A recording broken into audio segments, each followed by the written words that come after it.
wabarakatuh. Bismillahirrahmanirrahim. Binniyati liridha illa wa li khusuli syafaati Rasulillah sallallahu alaihi wa alihi wasallam wa liqadha'i hawaijina wa hawaijikum min hawaijid dunya wal akhirah wa li wuduhi qulubina wa qulubikum wa li wuduhi qulubi jami'i auladina wa dhurriyyatina wa azwajina wa banatina wa talamidina wa tilmizatina wa jama'atina futuhal alimin futuhal ulama'il amilin wassalihin wa ala ma nawawi salafuna sholihun ila hadratin nabiyil mustafa sayyidina maulana Muhammadin sallallahu alaihi wasallam wa ala alihi wa ashabihi ajma'in jami' masyayikhina wa masyayikhi masyayikhina al-ahya'i minhum al-amwat khassa ila hadrati Magaji Ali Judi Magaji Abdul Hamid Magaji Nur Ihsan Magaji Abdul Karim Magaji Marzuki Dahlan Magaji Mahrusari Magaji Johari Magaji Soleh Magaji Muhammad Ma'sum Johari Magaji Ahmad Idris Marzuki Magaji Imam Yahya Mahrus Magaji Abdul Aziz Mansur Magaji Maimun Zubair Magaji Ahmad Habibullah Zaini Magaji Muhammad Mahdub Bastul Birri Jami Masyih Mu'ahadul Buyuh جميع مؤلف الكتب التي تعلمناها وعلمناها خصوصا سيدي شامي عبد الله محمد بن عبد الله بن مالك الأندلسي وسيدي شامي عبد الله محمد بن محمد الشنجي وسيدي شامي عبد الله محمد بن قاسم الشافعي وسيدي شاه أحمد بن حسين أحمد الأصفهاني وسيدي شاه زين الدين بن عبد العزيز المالكي الفناني سيدنا الإمام محمد بن إدريس الشافعي Wasyidi Syekh Nasr bin Muhammad bin Ibrahim As-Samarqandi rahimahumullah wa ajarakumullah. Al-Fatihah.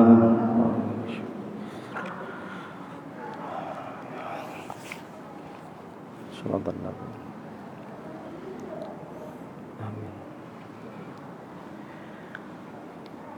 Bismillah, alhamdulillah, wassalatu wassalamu ala rasulillah Sayyidina wa maulana Muhammad ibn Abdillah wa ala alihi wa ashabihi wa man nasarahu wa walah La hawla wa la quwwata illa billah Subhanaka la ilma lana illa ma 'allamtana innaka antal alimul hakim Rabbi shrah li sadri wa yassir li amri wahlul 'uqdatam min lisani yafqahu qawli amin amma ba'd.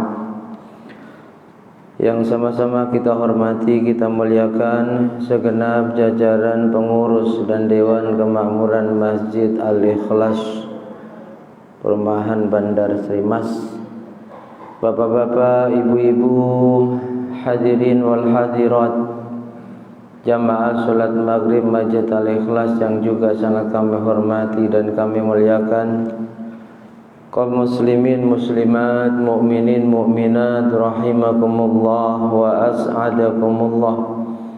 Mudah-mudahan kita semua senantiasa dilimpahi ridha, rahmat dan ampunannya Allah Subhanahu wa taala, diselamatkan, dimuliakan dan dibahagiakan dunia sampai akhirat kita. Amin amin Allahumma amin.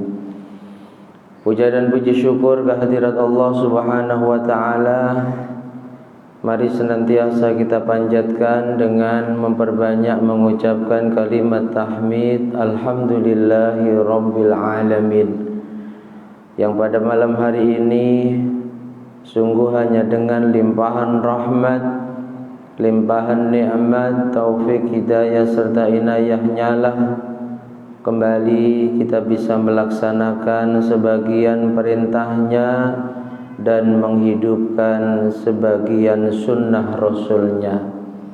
Malam hari ini kita bisa duduk di majelis ilmu setelah sholat fardu berjamaah, dan ini merupakan salah satu dari sunnah Rasulullah Sallallahu Alaihi Wasallam. Rasul menjanjikan bagi mereka yang mau menghidupkan sunnahnya, Beliau katakan, man ahya sunnati faqad ahabbani wa man ahabbani kana ma'i fil jannah. Siapa yang mau menghidupkan sunnahku, sungguh dialah orang-orang yang mencintaiku. Dan barang siapa yang tergolong orang-orang yang mencintaiku, maka sungguh kelak di akhirat akan berkumpul bersamaku di dalam surganya Allah. Mudah-mudahan kita semua tergolong apa yang disabdakan Rasul dalam hadis tersebut. Amin, amin, Allahumma amin. Salawat dan salam semoga senantiasa tercurah limpahkan keharibaan beliau junjungan alam Nabi Agung Muhammad sallallahu alaihi wasallam dengan ucapan doa, Allahumma salli wa sallim ala sayyidina Muhammad wa ala ali sayyidina Muhammad. Bapak Ibu hadirin hadirat jemaah sekalian yang dirahmati Allah, mulai malam hari ini kita lanjutkan kajian rutin kita kitab Tanbihul Ghafilin setiap hari Senin malam Selasa, karya beliau Asy-Syaikh Abdul Lais Nasr bin Muhammad bin Ibrahim As-Samarqandi. Mudah-mudahan senantiasa diberi kekuatan oleh Allah, bisa menjaga keistiqomahan kita dan diridhoi serta membawa berkah, manfaat dan maslahah untuk agama dunia dan akhirat kita. Amin, amin, Allahumma. Hadirin hadirat rahimakumullah, materi kita melanjutkan pada materi yang kita sampaikan sebelum Ramadan, yakni qala hakim minal hukama, sebuah nasihat dari para hukama, ulama-ulama ahli hikmah. Nasihatnya berupa atau berbunyi, man amila sab'atan duna sab'ah, barang siapa yang mengamalkan 7 perkara tanpa adanya 7 perkara, lam yantafi bima ya'malu, maka apa yang dilakukannya, diamalkannya ini tidak akan bisa membawa manfaat. 7 perkara tersebut 1, 2, 3, 4, 5 sudah dijelaskan, kita ulangi singkat. Yang pertama, ayya'mala bil khauf dunal hadr. Orang mengamalkan khauf, mengamalkan sifat takut akan murka dan siksanya Allah, dunal hadr, tapi tidak ada upaya maksimal untuk menghindari larangannya Allah, maka khaufnya ini enggak ada manfaat. Orang suka mengatakan, sungguh aku takut akan murka dan siksanya Allah, tapi dia tidak berusaha maksimal menghindari dosa, menghindari maksiat, maka sifat khauf yang diucapkannya ini tidak akan membawa manfaat padanya. Yang kedua, ayyamala birroja, orang yang mengamalkan roja. Roja itu optimisme pada rahmat dan ampunannya Allah, punya harapan besar, tidak putus asa. Dunat tolab, tanpa disertai upaya maksimal untuk mendapatkan ampunan dan rahmatnya Allah tersebut. Dia yakin Allah ampuni dia, tapi dia tidak mau sungguh-sungguh minta ampun. Dia yakin Allah rahmati dia, Allah tidak akan meninggalkan dia, tapi dia tidak sungguh-sungguh berdoa minta rahmat. Nah, ini sia-sia. Rojaknya ini sia-sia. Arju sawaballah, selalu mengatakan, aku ini berharap dapat pahalanya Allah. Tapi la yatlubuhu bil amali sholih, dia tidak mau berupaya untuk memperbanyak amal soleh, maka ucapannya seperti ucapan orang yang punya sifat roja, optimisme akan rahmat dan ampunannya Allah. Ucapannya ini tidak ada manfaat. Arti tidak ada manfaat, tidak akan ada ampunan untuknya dan rahmat dari Allah untuknya. Yang ketiga, ayya'mala bin niyah, orang yang mengamalkan niat dunal qasdi, tanpa ada keinginan yang kuat untuk merealisasikan niatnya. Setelah Ramadan ini saya akan menjadi ahli jamaah. Hanya niat saja. Saya akan menjadi ahli sedekah. Saya akan menjadi ahli orang yang baca Quran. Hanya niat saja. Tidak ada keinginan yang kuat untuk merealisasikan niatnya. Ini juga sama dengan bohong. Mengamalkan niat tanpa ada keinginan yang kuat untuk merealisasikan apa yang diniatkannya tadi, lam tanfa'uhu niyatuhu syai'an, niatnya tidak bermanfaat. Yang keempat, ya'mala bid-du'a, orang yang suka berdoa kepada Allah agar yuwaffiqahu lil khair, dia diberi kekuatan untuk bisa melakukan banyak kebaikan. Wala yajtahidu, tapi enggak ada kesungguhan. Ya Allah, jadikan kami hamba-Mu yang ahli istiqomah. Enggak ada kesungguhan untuk menjaga istiqomah. Ya Allah, jadikan kami hamba-Mu yang ahli sujud, hamba-Mu yang ahli baca Quran. Hanya di lisan saja, tidak ada kesungguhan untuk melakukan apa yang dimohonkan kepada Allah. Ini doanya juga tidak ada manfaat baginya. Jadi doa realisasikan, wujudkan dengan kesungguhan dalam mengamalkan apa yang kita mohonkan kepada Allah. Yang kelima, ayyamala bil istighfar, orang yang beristighfar dan nadem tapi tak ada penyesalan. Istighfarnya luar biasa, fasih sambil menangis, berderai kedua air matanya, tapi tidak ada penyesalan. Setelah istighfar selesai. Makanya sekali lagi beliau Sayyidah Rabi' al-Adawiyah itu mengkritik istighfar kita. Banyak istighfar manusia yang perlu diistighfari, sebab istighfarnya tidak tulus. Istighfarnya tanpa disertai penyesalan akan dosa-dosa yang diistighfari. Terkadang naudzubillah, lisannya istighfar, matanya menangis, hatinya ada keinginan untuk bermaksiat lagi. Ini kita orang awam. Istighfar, lisannya fasih, matanya menangis, tapi hatinya besok aku akan bermaksiat lagi. Naudzubillahimin. Hanya orang yang beristighfar tanpa ada penyesalan, maka lam yanfa'hul istighfar, istighfarnya tidak ada manfaat. Istighfarnya tidak akan menjadikan dia orang yang benar-benar bertobat kepada Allah. Padahal orang itu kalau dalam bertobatnya tidak sungguh-sungguh, kalau dalam beristighfarnya ada keinginan untuk bermaksiat lagi atas maksiat yang ditaubatinya, ini namanya orang kal mustahzi, orang yang menyepelekan Allah, mengejek, menghina, merendahkan Allah. Jadi istighfar tanpa ada penyesalan sia-sia.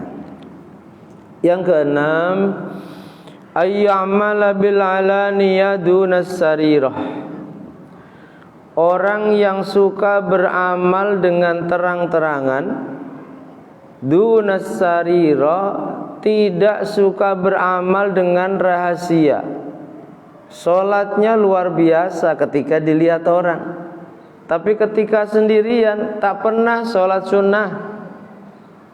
Sedekahnya luar biasa ketika ada orang lain yang melihat dia bersedekah, tapi ketika sendirian jarang, bahkan tak pernah. Amalnya selalu amal yang bisa dilihat oleh orang lain. Salat sunnahnya, baca Qur'annya, zikirnya, ini ia lakukan saat ada orang lain yang melihat ia melakukan kebaikan-kebaikan itu. saat sendirian, jarang, sedikit sekali, bahkan mungkin nggak pernah.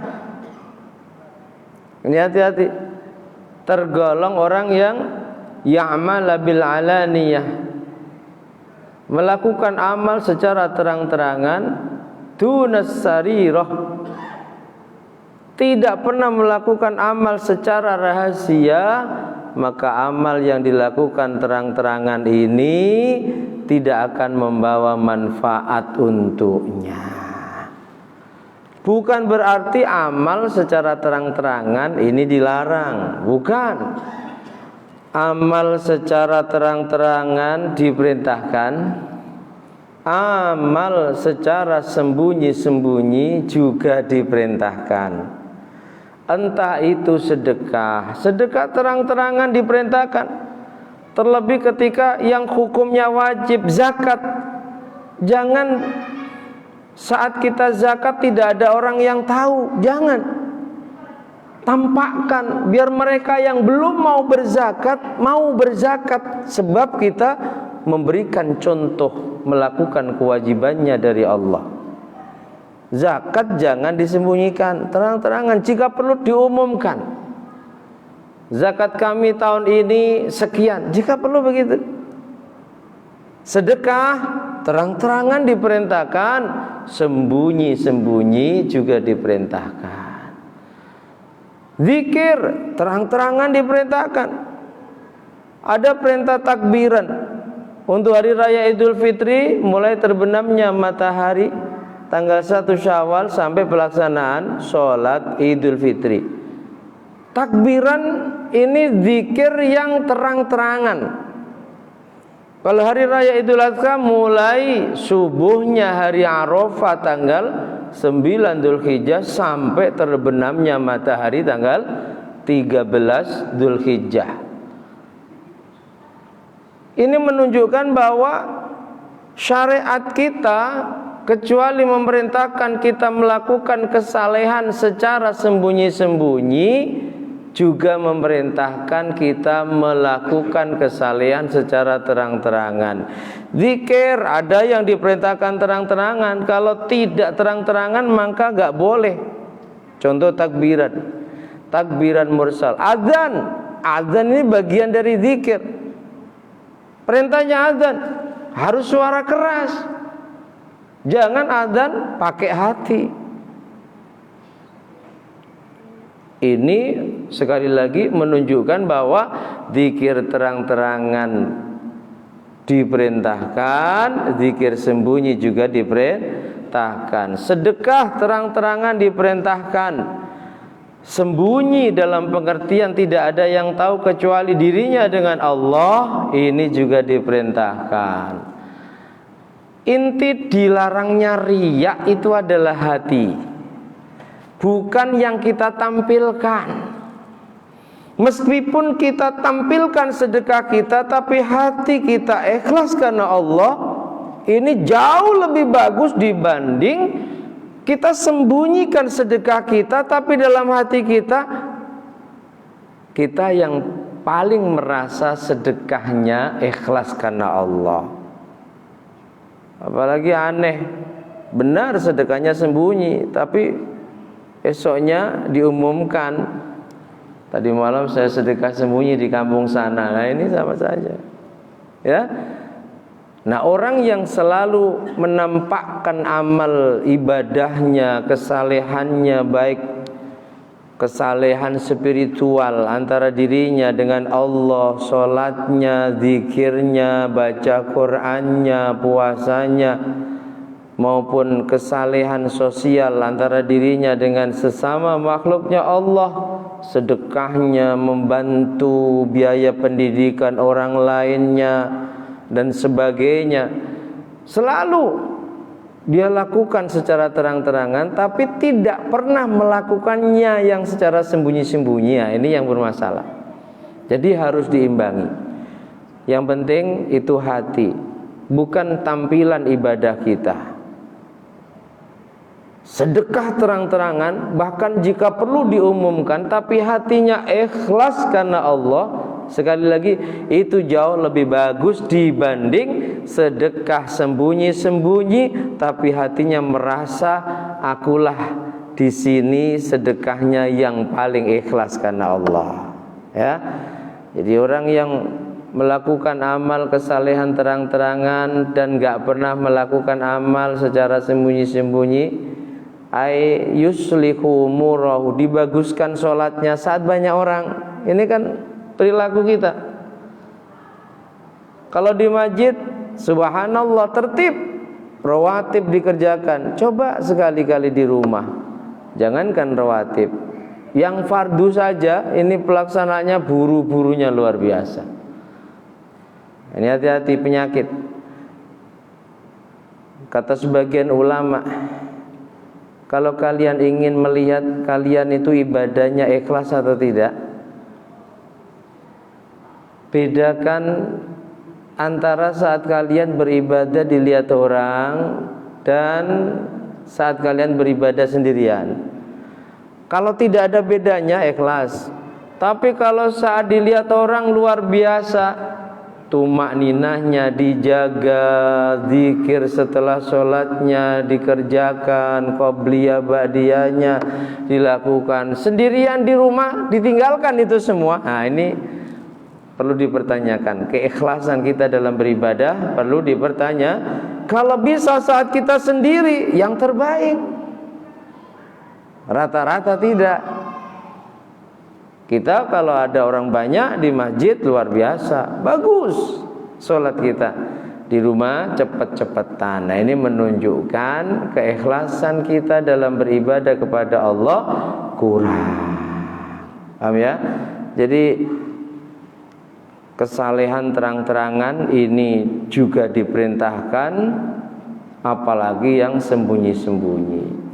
Baguskan semuanya, baik ibadah yang kita lakukan terang-terangan maupun ibadah yang kita lakukan secara sembunyi-sembunyi, dalam pengertian tidak ada yang tahu kecuali kita dengan Allah. Baguskan semuanya. Kalau sampai yang bagus hanya yang ibadah terang-terangan, saat kita sendirian tengah malam kita tahajud, gak ada yang tahu kecuali Allah, ternyata tidak sebagus saat kita ibadah terang-terangan. Nah, ini harus dibenahi. Jangan kemudian mengambil kesimpulannya sebab merasa kalau ibadah sendiri nggak sebagus yang terang-terangan, nggak dilakukan. Ini salah. Tetap dibenahi lewat ngaji seperti ini. Oh, kemarin kami sepertinya seperti itu. Nah, kita benahi agar tidak ada perbedaan dalam mengamalkan kesalehan antara yang kita amalkan dengan cara terang-terangan maupun dengan cara sembunyi-sembunyi. Yang ketujuh, ayyamala bil kaddi dunal ikhlas. Orang yang luar biasa ibadahnya kepada Allah tapi tidak disertai ikhlas. Yajtahidu fit ta'at, salat sunnahnya banyak rakaat setiap hari yang dikerjakannya, tapi amalnya tidak ikhlas karena Allah. Dalam hatinya masih bercampur dengan penyakit-penyakit, kotoran-kotoran hati. Ada riya, ada ujub, ada sum'ah. Tidak ikhlas karena Allah. Padahal sungguh-sungguh salat sunnahnya luar biasa. Qabliyah zuhur, sunnah 4 rakaat dikerjakan semua. Ba'diyah maghrib sekalian awabin 6 rakaat sampai 20 rakaat, witir 11 rakaat, dimaksimalkan. Tapi dunal ikhlas, ketika melakukan ibadah yang luar biasa tersebut, hatinya tidak ikhlas karena Allah.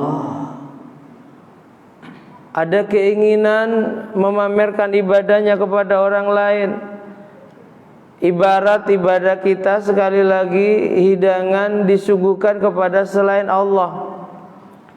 Makanya beliau Al-Imam Abi Hamid Muhammad bin Muhammad Al-Ghazali itu menerangkan syarat ibadah diterima oleh Allah itu ada 2. Satu, benar, 2. Ikhlas.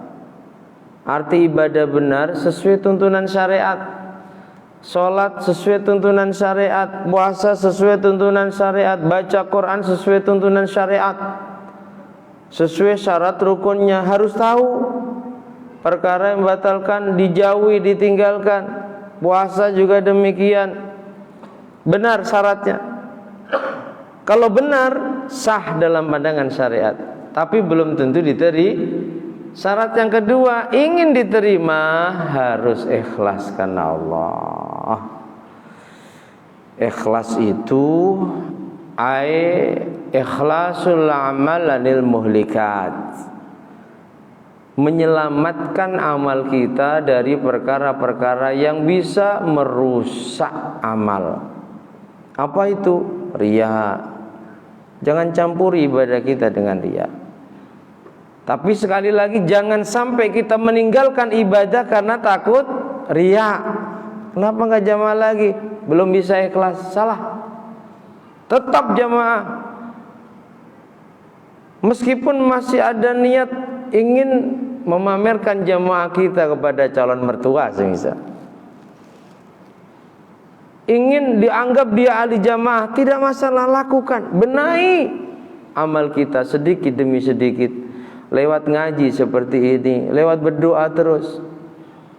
Kayaknya ibarat penyakit, ibadah yang masih kita campuri dengan riya, dengan ujub, dengan sum'ah, obati. Dengan apa mengobatinya? Mohon kepada Allah segala kekurangan ibadah kita, Allah berkenan menerimanya. Jangan lalu ibadah ditinggalkan liajlin nas, gak ibadah sebab manusia. Kenapa gak ibadah? Belum bisa ikhlas. Nah, yang nunggu ikhlasnya sampai mati, makanya gak punya amal. Kerjakan, gak perlu nunggu ikhlas. Masih campur riya, tak masalah. Benahi sedikit demi sedikit. Lewat kita ngaji, ketika tahu bahayanya riya, akhirnya kita berusaha untuk memurnikan ibadah kita kepada Allah. Jadi syarat ibadah diterima, satu, benar. Kalau ibadah itu benar, maka dalam pandangan syariat sah, tapi belum tentu diterima. Yang kedua, ikhlas. Ikhlaskan karena Allah, jangan karena yang lain.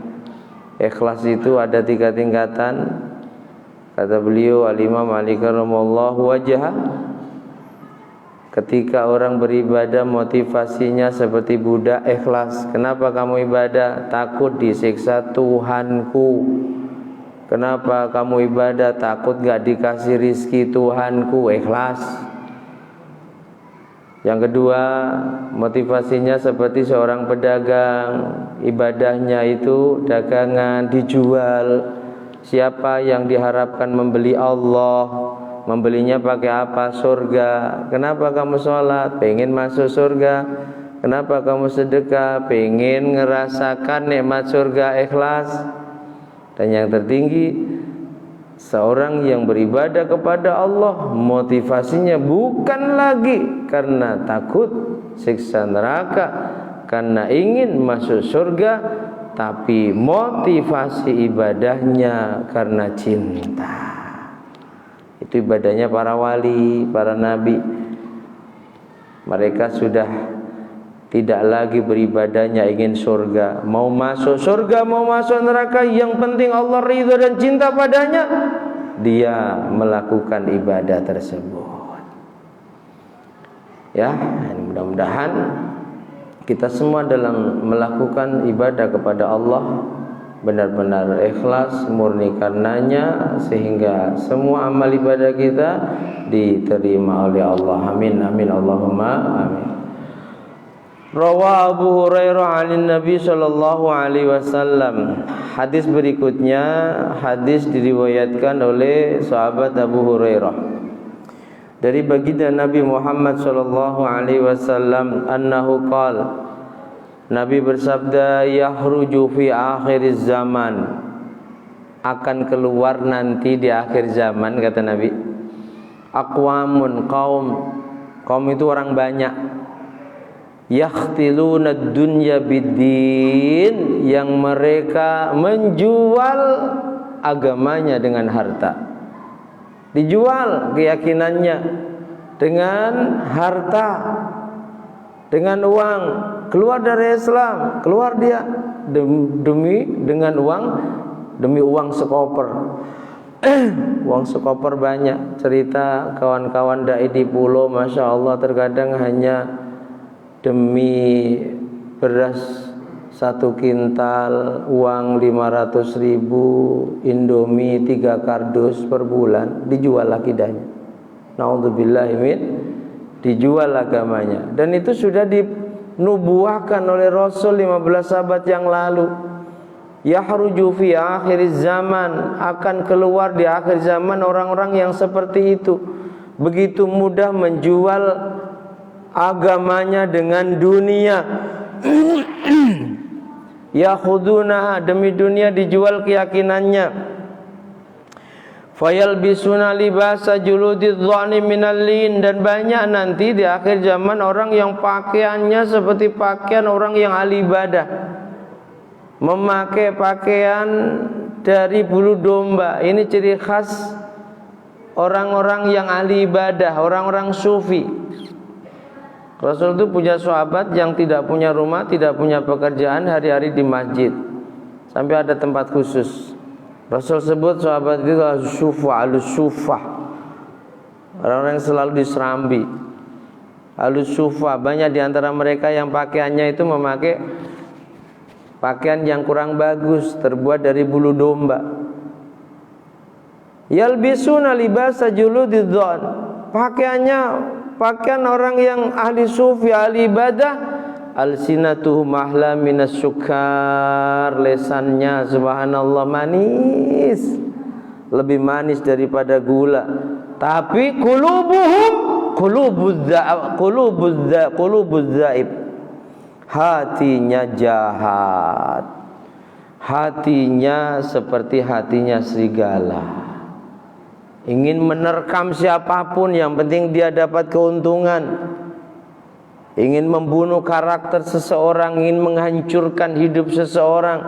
Lesannya fasih, manis, lebih manis daripada gula kata Nabi. Tapi qulubuz dhi'ab, hatinya seperti hati serigala. Yaqulullah, Allah akan berkata kepada orang-orang seperti ini, orang-orang yang menjual agamanya demi dunia, orang-orang yang pakaiannya pakaian orang baik tapi hatinya buruk, jahat. Yaqulullah ta'ala, Allah akan berkata kepadanya kelak, Abi taktarun, apakah kalian semua mau menipu aku, kata Allah.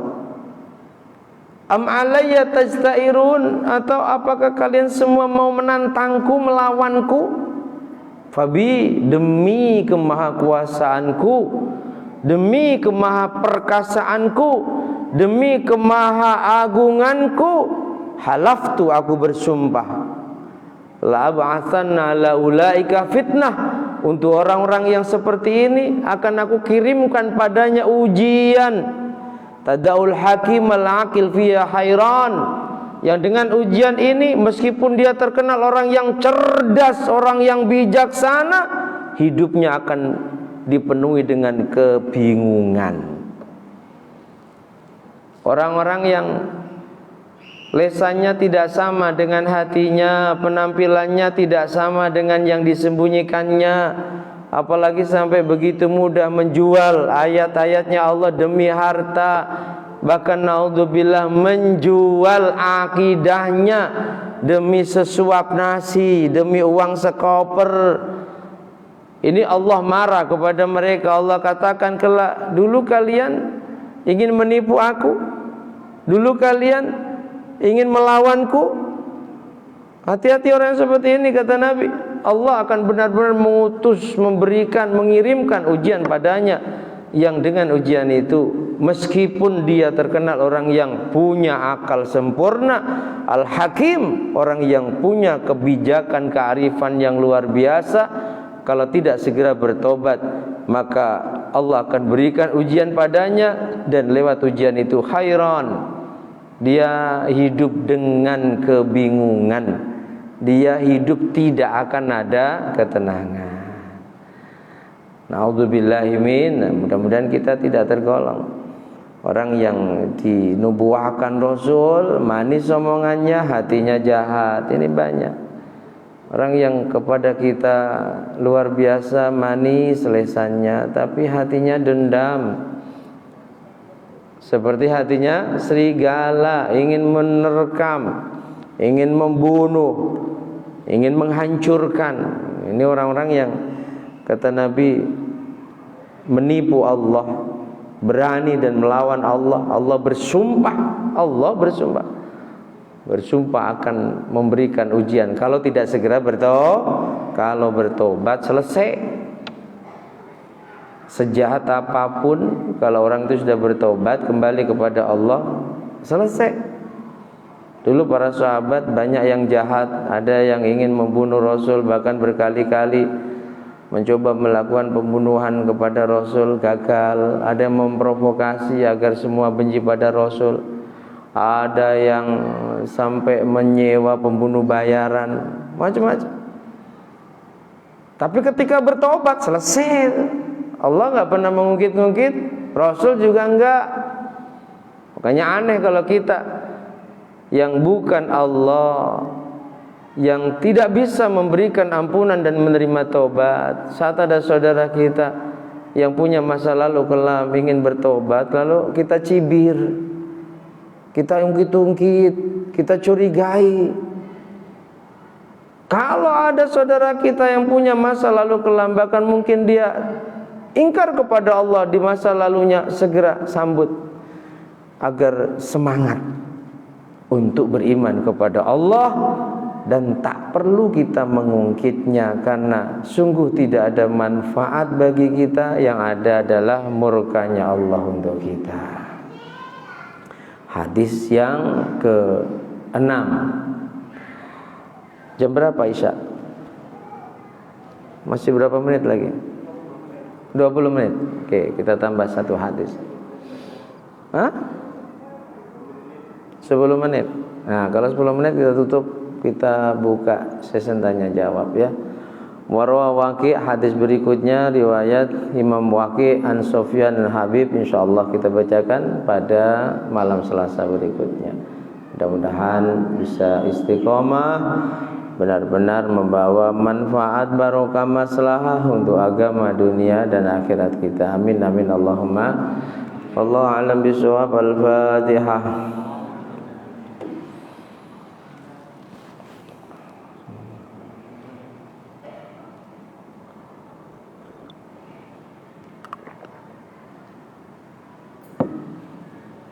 Silakan kalau ada yang mau ditanyakan.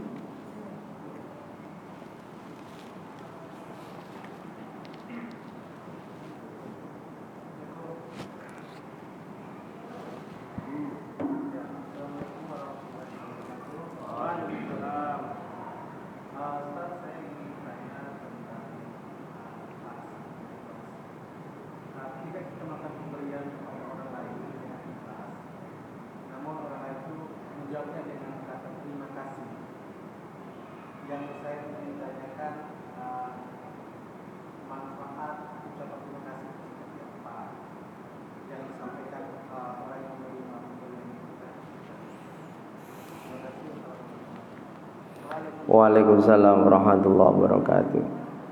Ketika kita menerima pemberian orang lain, lalu kita mengucapkan terima kasih, minimal orang yang memberikan sesuatu kepada kita ini akan bergembira. Kita bergembira dengan pemberiannya lewat terima kasih kita. Mereka yang memberikan sesuatu kepada kita juga akan bergembira. Menggembirakan orang lain itu ibadah yang luar biasa. Idkhalus surur fi qalbil mu'min, menggembirakan hati saudara mukmin kita itu khairun, lebih baik dibanding dengan ibadati sitina sanah, beribadah selama 60 tahun. Sebab Nabi itu tahu nanti akan ada kaumnya yang ahli ibadah luar biasa tapi nggak pernah peduli kepada lingkungan sekitarnya. Nabi tahu itu, ahli di masjid, ahli sholat sunnah, ahli sholat malam, tapi dia kaya nggak pernah peduli kepada orang di sekitarnya.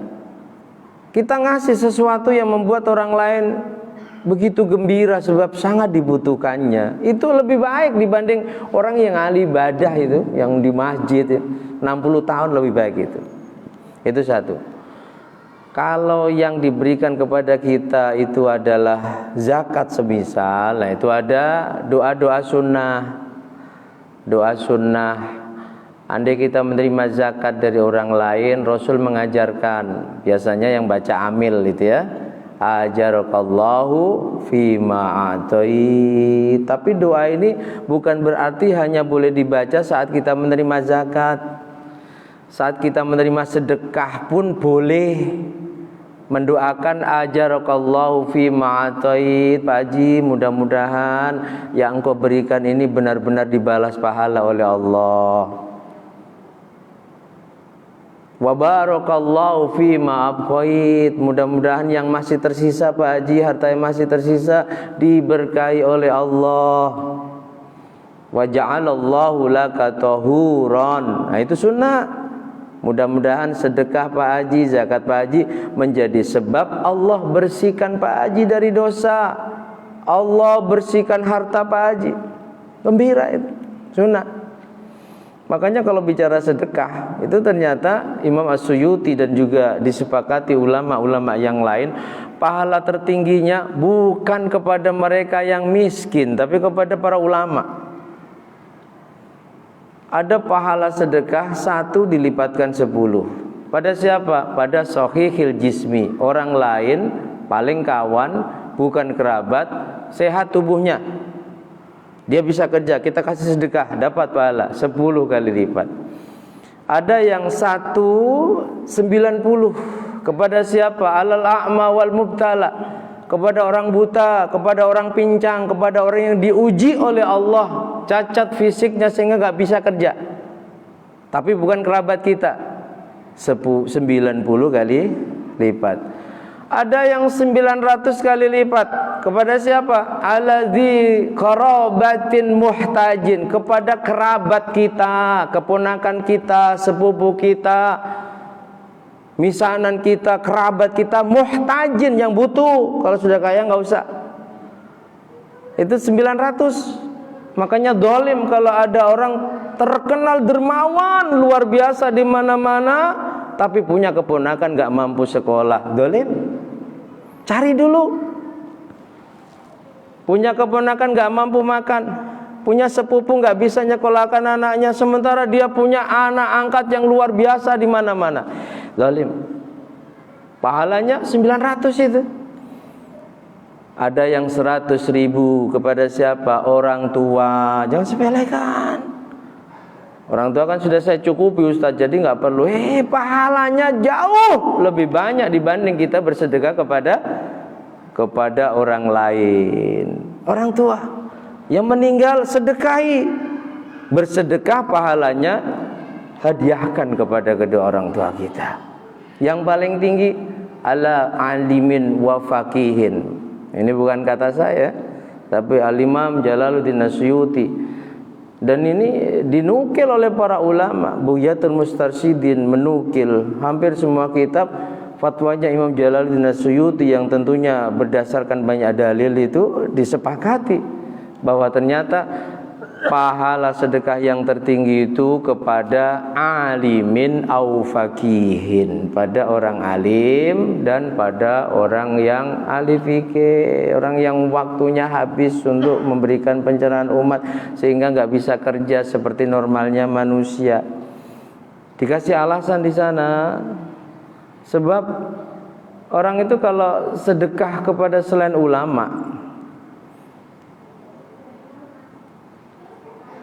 sedekahnya ini untuk murni digunakan taat kepada Allah, ini sulit karena ketidaktahuannya.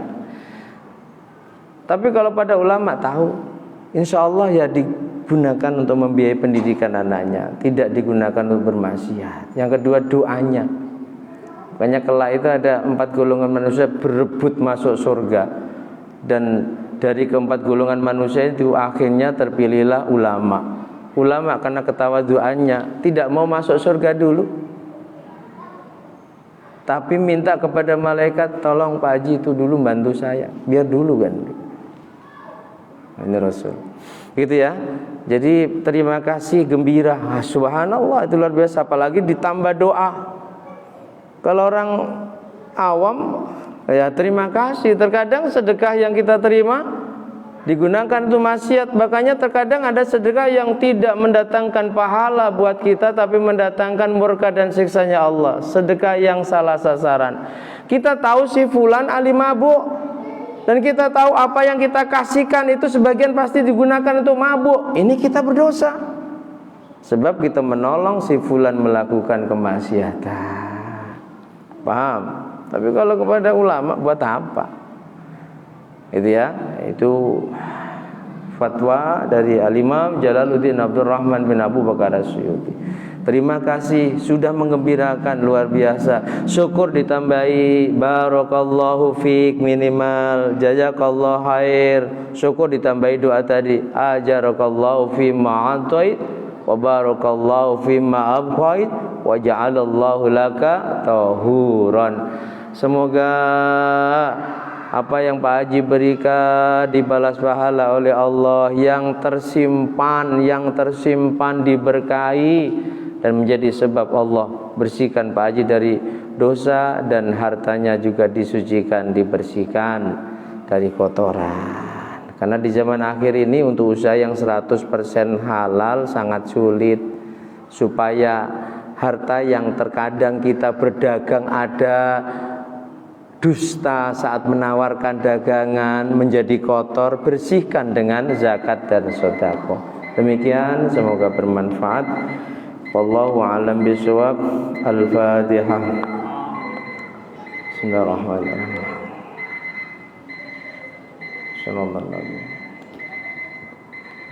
Bismillahirrahmanirrahim. Alhamdulillahirabbil alamin. Allahumma shalli ala sayyidina Muhammad wa alihi. Allahumma ja'al jam'ana hadha jam'an marhuma wa ja'al tafarruqana min ba'dihi tafarruqan ma'suma. Allahumma rabbana taqabbal minna as-salata wasyiyama wal qiyam. Allahumma ajirna minan nar ya mujir. Allahumma anfa'na ma 'allamtana, 'allimna ma yanfa'una, zidna ilman nafi'a wa 'amalan shalihan. Wa sallallahu ala sayyidina Muhammad wa alihi. Alhamdulillahi rabbil alamin. Subhanakallahumma bihamdik, asyhadu an la ilaha illa anta, astaghfiruka wa atubu ilaik.